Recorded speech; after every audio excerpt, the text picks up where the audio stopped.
70ndate lõpus oli paljude hiinlaste elu endiselt raske. Valitsus kontrollis rangelt ettevõtteid, hindu, töökohti ja tootmist. Hiina vajas suuri muutusi, et oma majandust tugevdada. Selle muutuse eesotsas oli Deng Xiaoping.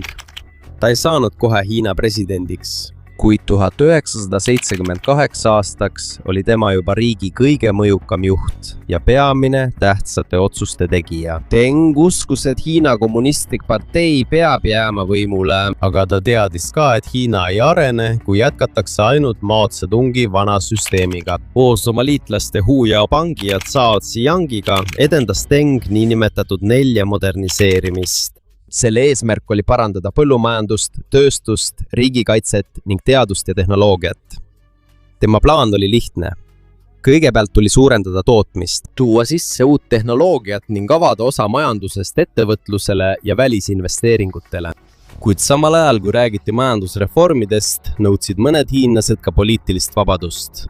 Ühele pikale müürile Sidoni tänaval Pekingis hakkasid inimesed kleepima suuri plakateid. Siia kirjutasid nad oma kaebused kultuurirevolutsiooni, korruptsiooni ja Mao ajastu valede poliitikate kohta. See koht sai tuntuks kui demokraatia müür. Alguses lubas Deng seda, sest kaebused aitasid tal tema endiste rivaalide vastu valitsuses. Aga olukord muutus, kui kriitika ei olnud enam suunatud ainult endistele ametnikele.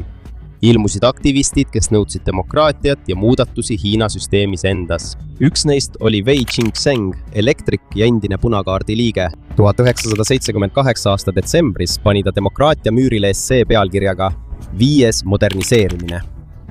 Ta ütles, et põllumajanduse moderniseerimisest ei piisa. Tööstuse, sõjaväe ja tehnoloogia moderniseerimisest.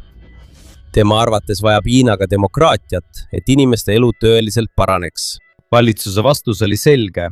Wei arreteeriti ja hiljem mõisteti talle 15 aastat vangistust. Arreteeriti ka teised aktivistid, kes nõudsid suuremat vabadust. Siin näitas Deng oma reformide piire. Ta oli valmis muutma majandust, aga ta ei lubanud, et kommunistlik partei kaotab kontrolli. 1979 aasta 19. märtsil esitas ta 4 põhiprintsiipi. Siin on kirjas, et Hiina jääb sotsialistlikuks riigiks. Seda juhib jätkuvalt kommunistlik partei ning see ei loobu Marxi, Lenini ja Mao põhiteooriatest. Lihtsamalt öeldes võib raha teenimise viis muutuda, kuid valitsemissüsteem jääb samaks. Samal ajal alustas Deng Hiina suhete tugevdamist teiste riikidega. 1979 aastal külastas ta Ameerika Ühendriike. See oli esimene kord, kui Hiina Rahvavabariigi peamine juht külastas seda riiki. Pärast seda, kui Hiinast sai 1949 aastal kommunistlik riik, oli tema eesmärk saada välistehnoloogiat, investeeringuid ja uusi äripartnereid. Sellest ajast alates tutvustati süsteemi, mida nimetati Hiina eripäraga sotsialismiks. See ei kaotanud täielikult sotsialismi. Valitsus säilitas endiselt suure kontrolli majanduse üle, kuid lubati juba mõningaid turumajanduse stiilis tegevusi. Mõnedel talunikel anti rohkem vabadust otsustada, mida nad kasvatavad. Lubati ka väikseid eraettevõtteid. Järk-järgult lõdvendati mõningaid hinnakontrolle ja Hiina avati välisettevõtetele. Muutused olid ettevaatlikud, kogu riiki ei muudetud kohe. Selle asemel valis valitsus välja mõned piirkonnad, mis said uue süsteemi katsepolügoonideks. Neid nimetati erimajandustsoonideks. Nendes piirkondades oli välisettevõtetel lihtsam äri ajada. Seal olid maksusoodustused, leebemad ärireeglid ja suuremad võimalused tehase rajamiseks. Esimeste erimajandustsoonide hulka kuulusid Shenzhen, Zhuhai, Shantou ja Xiamen. Need loodi ametlikult 1980 aastal. Shenzhen valiti, sellepärast, et see asub Hongkongi lähedal, mis oli tol ajal suur äri- ja rahvusvahelise kaubanduse keskus. Xiamen asub aga teisel pool merd Taiwani vastas. Deng soovis neid piirkondi kasutada selleks, et katsetada, kas on võimalik ühendada range poliitiline kontroll ja avatum majandus. Kui eksperiment oleks ebaõnnestunud, oleks kahju olnud piiratud, aga kui see õnnestub, saab seda laiendada ka teistesse Hiina piirkondadesse. Ja just nii juhtuski. Välisinvesteeringud hakkasid saabuma, rajati tehaseid ja töökohti tekkis juurde. Shenzhen, mis oli varem väike ja vähearenenud piirkond, sai üheks Hiina tähtsaimaks äri- ja tehnoloogiakeskuseks. See oli suur muutus Deng Xiaopingi juhtimisel. Ta ei muutnud Hiinat demokraatlikuks riigiks. Selle asemel avas ta ukse ärile ja välisinvesteeringutele, säilitades samal ajal kommunistliku partei range juhtimise. See kombinatsioon sai aluseks Hiina majanduse kiirele tõusule järgmistel aastakümnetel. Sellest hoolimata kasvasid Hiina uued majandustsoonid kiiresti ja lõid palju töökohti. Tööjõud oli odav, mõned maksud olid madalad ja ärireeglid olid leebemad võrreldes teiste riigi osadega. Samal ajal muudeti ka põllumajandust provintsides. Järk-järgult kaotati vana süsteem, kus talunikud töötasid ühiselt ja valitsus kontrollis peaaegu kogu saaki. Iga pere sai maa, mida nad võisid harida ja neil lubati ülejäänud saaki müüa pärast seda, kui vajalik osa oli valitsusele antud. Kuna neil oli nüüd võimalus rohkem teenida, pingutasid talunikud selle nimel, et oma saaki suurendada. 80ndate keskpaigaks kasutas peaaegu iga maamajapidamine juba seda uut süsteemi. Toidutootmine kasvas samuti kiiresti. Ülikoolid avati taas ja sisseastumiseksamid, mis kultuurirevolutsiooni ajal peatati, taastati. Paljudele tudengitele, õpetajatele ja ametnikele, kes olid varem provintsidesse saadetud, lubati linnadesse tagasi pöörduda. Kuid samal ajal, kui Deng Xiaoping majandust korrastas, puhkes sõda naaberriigi Vietnamiga. Nii Hiina kui ka Vietnam olid kommunistlikud riigid, kuid nende suhted halvenesid, sest Vietnam asus Nõukogude Liidu poolele, mis tol ajal oli Hiina vaenlane. 1978 aastal tungis Vietnam Kambodžasse ja kukutas Pol Poti juhitud punaste khmeeride valitsuse. Punased khmeerid, mida juhtis Pol Pot, oli Hiina liitlane, isegi kui nad tapsid palju inimesi Kambodžas. Seetõttu ründas Hiina 1979 aastal kättemaksuks Vietnami põhjaosa. Suur lahing kestis vaid mõned nädalad, kuid mõlemad pooled said suuri kaotusi. Tegeliku hukkunute arvu ei teata, sest aruanded on erinevad. On selge, et Hiina sõjavägi oli raskustes kogenumate Vietnami vägede vastu. Sõda näitas, et Hiina peab veel parandama oma sõjaväe väljaõpet, juhtimist, relvastust ja võitlusviise. Vaatamata sõjale paranesid Hiina suhted lääneriikidega jätkuvalt. Peng võttis vastu liidreid Suurbritanniast, Jaapanist, Prantsusmaalt ja teistest riikidest. Hiina muutis ka oma suhtlusviisi Taiwani teemal. Selle asemel, et alati kasutada sunniviisilise vabastamise ähvardust, rõhutas Hiina rohkem rahumeelset taasühinemist. Deng pakkus välja süsteemi üks riik, kaks süsteemi. See tähendab, et Taiwan võib kuuluda Hiina alla, kuid säilitada omaenda majandus- ja sotsiaalsüsteemi. Taiwan lükkas selle tagasi.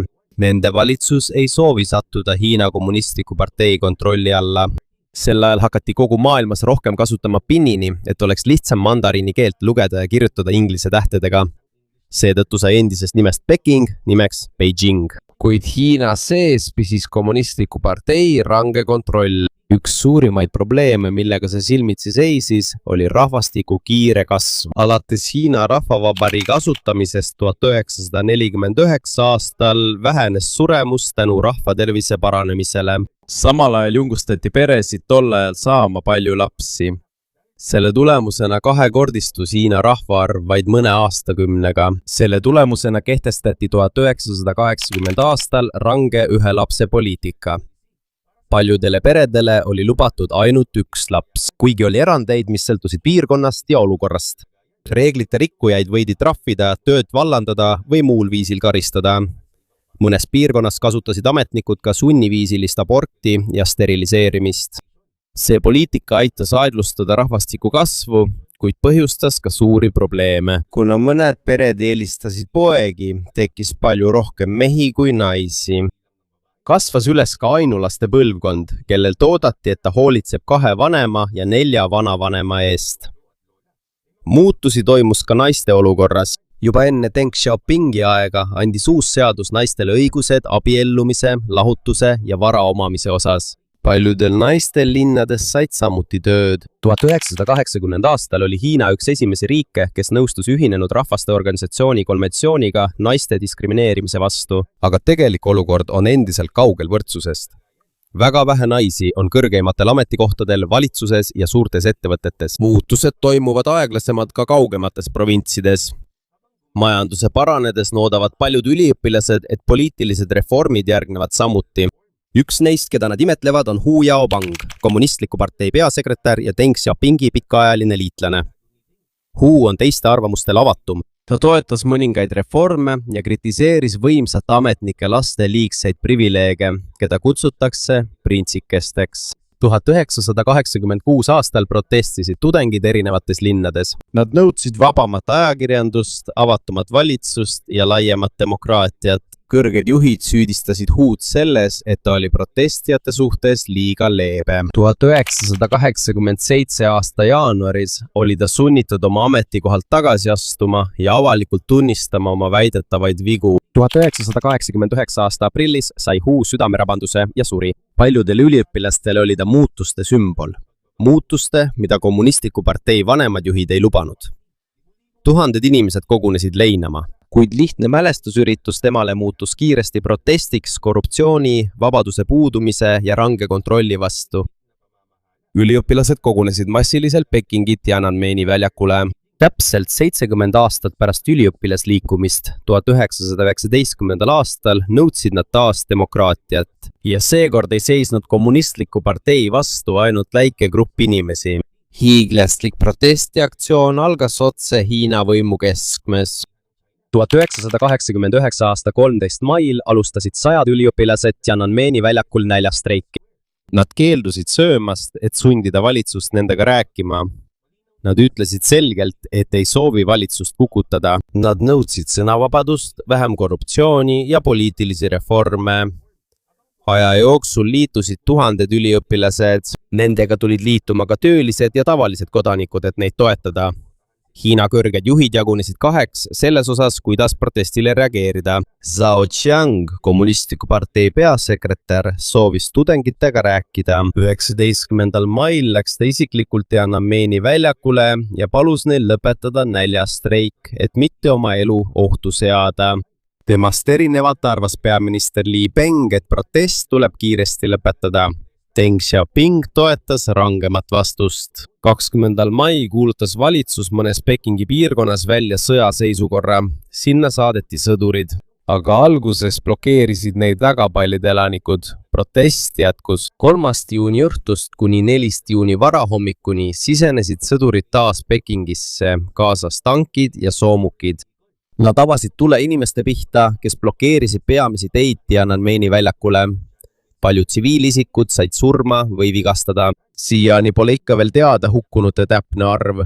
Erinevate hinnangute kohaselt võis surma saada 100 kuni 1000 inimesi. Hiina valitsus kontrollib selle sündmuse kohta käivat teavet rangelt. 5. juunil jäädvustati kaamerasse tundmatu mees, kes seisis Changani avenüül tankide kolonni ees. Ta blokeeris neid korduvalt, kuigi teda oleks võinud alla ajada või maha lasta. Pole kinnitatud, kes ta oli või mis temaga pärast juhtus, kuid kogu maailm tunneb teda kui tankimeest, kes on saanud sümboliks rõhuva valitsuse vastasele vastupanule. Paljud riigid mõistsid selle mahasurumise karmilt hukka, kuid Deng kaitses sõjalist tegevust. Ta nimetas protesti kontrarevolutsiooniliseks rahutuseks ja ütles, et seda tuleb pakistada, et säilitada kommunistliku partei kontroll. Zhao Qiang eemaldati ametikohalt tema kaastunde tõttu üliõpilaste vastu. Ta jäi koduaresti umbes 15 aastaks kuni oma surmani. Samal ajal jäi Li Peng peaministriks ja sai üheks peamiseks mahasurumise sümboliks. Juhtunu mõjutas tugevad Hiina suhteid teiste riikidega. Ameerika Ühendriigid kehtestasid sanktsioonid ja ka mõned Euroopa riigid. Maailmapank ja Aasia Arengupank peatasid samuti ajutiselt tavapärase laenamise Hiinale. Ka mõnede välisinvestorite huvi vähenes. Kui Hiina muutus järjest karmimaks, toimus Taiwanis vastupidine areng. Seal kaotati sõjaseisukord 1987 aastal ja järk-järgult laienesid vabad valimised ja poliitilised vabadused. Sellega koos kasvas kiiresti ka nende majandus, eriti tehnoloogia ja arvutikiipide tootmise vallas. Pärast Tiananmeni mahasurumist nõrgenes ka majandusreformide hoog Hiinas. Konservatiivsed juhid, kes kartsid, et kiire muutus võib viia poliitilise ebastabiilsuseni, said taas jõudu juurde. Aga Deng ei lubanud riigil täielikult taanduda. 1992 aastal, 87-aastaselt reisis ta Lõuna-Hiinasse. Ta külastas Shenzhen, Zhuhaid, Shanghaid ja teisi kohti, mis olid majandusreformide tõttu kiiresti rikastunud. Seda nimetati lõunareisiks. Seal julgustas ta ametnikke majanduse avamist kiirendama, äritegevust laiendama ja mitte lubama vanadel kommunistlikel ideedel arengut takistada. Dengi jaoks polnud oluline, kas meetod näeb välja sotsialistlik või kapitalistlik.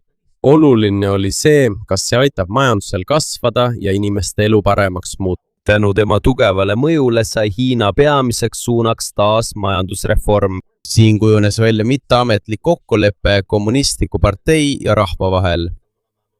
Valitsus ei anna inimestele laialdasi poliitilisi vabadusi, kuid selle eest lubas valitsus tööd, arengut, paremat elu ja Hiina tagasipöördumist võimsa riigina.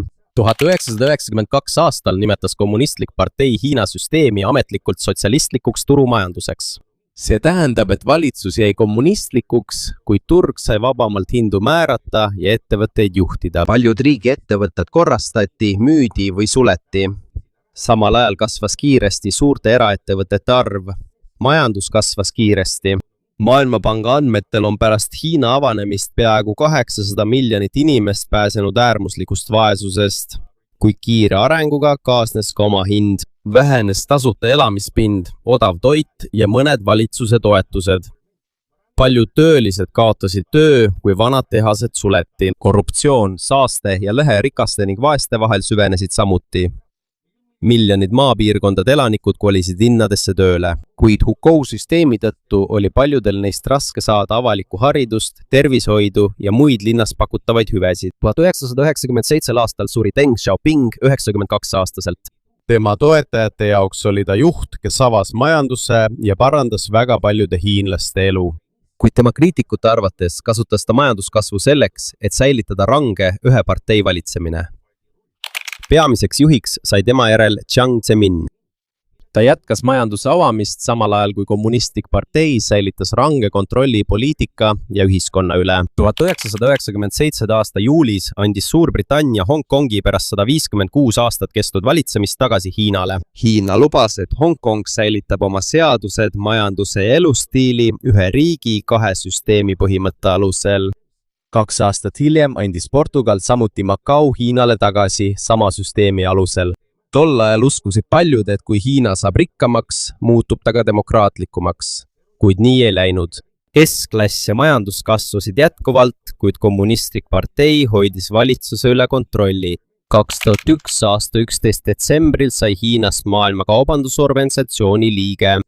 Välisettevõtteid, kes lasid oma tooteid Hiinas toota, muutus järjest rohkemaks. Tänu odavale tööjõule ja suurtele tehastele kasvas kiiresti Hiinast eksporditavate toodete hulk ning riigist sai suur tootmiskeskus. Kuid koos tehaste arvu kasvuga halvenes ka õhusaaste ja suurenesid süsinikuheitmed.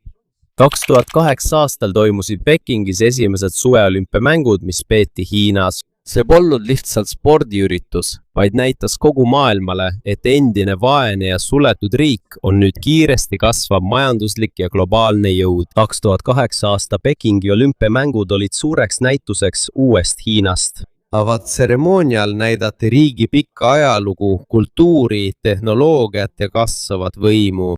2010. aastaks ületas Hiina Jaapani ja sai maailma teiseks suurimaks majanduseks pärast Ameerika Ühendriike. Kuid mitte kõik ei ole kommunistliku partei juhtimisega rahul. Tiibetis ja Xinjiangis on toimunud proteste ja kaebusi valitsuse range kontrolli üle. Võimud vastasid arreteerimiste, ulatusliku jälgimise ja rangete turvameetmetega. Internetti kontrollitakse samuti veelgi rangemalt. NN. Suure tulemüüri abil blokeerib valitsus paljud välismaised veebilehed ja jälgib postitusi, mis on kommunistliku partei vastu. See tähendab, et lubatud korra ja arengu eest on sõnavabadus, vaba meedia ja poliitiline opositsioon piiratud. 2012 aastal lõppes Hu 10-aastane valitsemisaeg ühe Hiina peamise juhina. Tema asemel sai kommunistliku partei peasekretäriks Xi Jinping. Järgmisel aastal sai temast ka president. Rohkem kui 100 aastat pärast viimase Qingi dünastia keisri kukutamist on Hiina täiesti teistsugune. Nõrgast, vaesest ja sõdade poolt lõhestatud riigist on saanud suur tootmise, äri ja ülemaailmse mõjuvõimuga keskus. Kuid suur küsimus jääb, kui kaugele suudab Hiina ühildada kiire arengu ja kommunistliku partei range kontrolli. Sest samal ajal, kui riik muutub väliselt tugevamaks, karmistub valitsuse võim riigi sees.